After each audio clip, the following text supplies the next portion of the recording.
I'm Bill, this is Vital Bike Chains. So maybe somebody down the road has talked you into immersive waxing. Also, maybe somebody has then told you to step it up and go to a 2-pot system. Now, over the off season, I've actually been playing around with a 3-pot system. Right, so maybe you've got a 1-pot sort of wax warmer or something like that, Instapot, something like that. You can generally get these wax warmers for, I don't know, 30, 40 bucks. This one right here probably has 1,000 hours on it, and it works just as good as it did on day one, and it wasn't very expensive. So if you have one of these type of warmers, you can also get a bucket insert. Now, let's say you do want to go to a 2-pot system. You don't really need 2 machines. You just buy another one of these buckets, and then you have bucket 1 and bucket 2.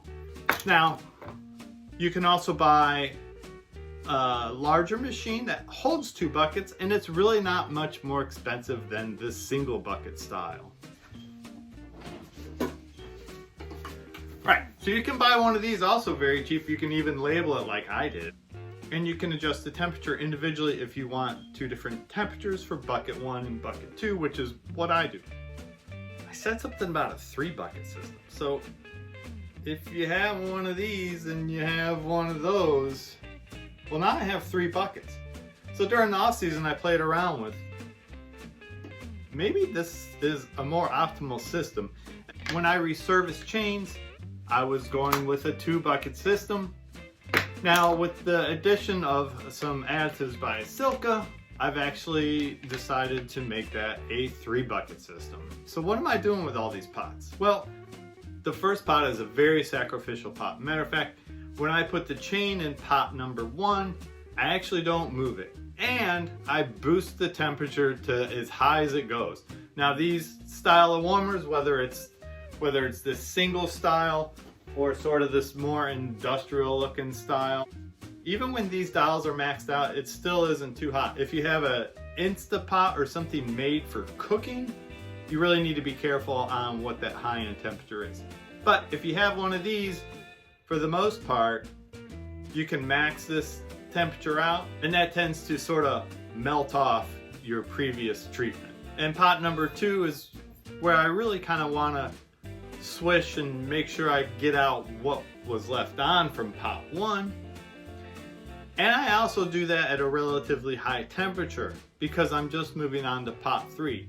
Now, when I get to pot number 3, that's when I'm kind of looking at the final product.